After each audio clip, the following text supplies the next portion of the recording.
Next up, Megan Tomko speaking on academic makerspaces, sites of learning for women students.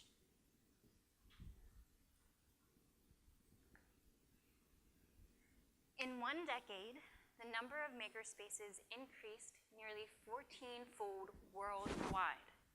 So while these spaces are a growing worldwide phenomenon, there's a lack of empirical evidence that shows the value of making experiences and makerspaces for the professional development of STEM students in higher education.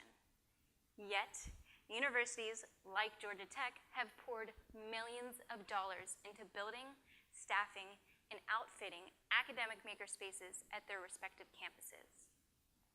The lack of empirical evidence stems from the fact that these spaces are not the traditional classroom setting. They're labeled as informal, interactive, collaborative, self-paced, and problem-based. These types of characteristics do not lend themselves well to controlled quasi-experimental studies and call for the need of a methodology that matches the complexity of these environments. In my research, I use a variety of qualitative research methods to study the impact of these spaces, specifically on the lived experiences of women students who are active users of the different makerspaces at Georgia Tech. So this means that these are firsthand accounts of people who seek out the space for more than just class-based projects. Now, the benefit of qualitative research methods are that they highlight the context and they feature the voices of participants, which is highly useful when looking at understudied environments like makerspaces and underrepresented populations like women.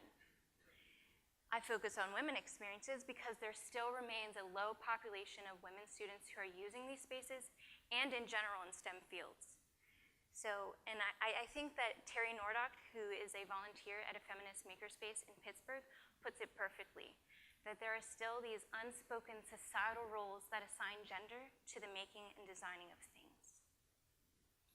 So, in my research, one of the techniques that I use in order to understand these women experiences is a 3-series interview protocol, where I ask the students to talk about how they got involved in the space, what it's like to be a part of the space, and how they see this impacting them.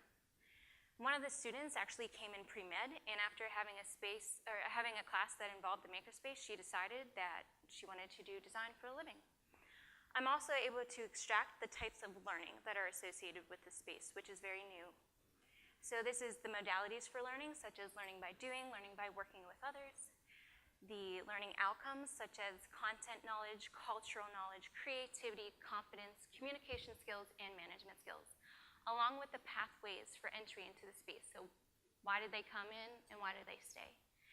In the long run, I expect to have transformative insights for pedagogy learning and also initiatives for women in STEM, because this is still a big problem.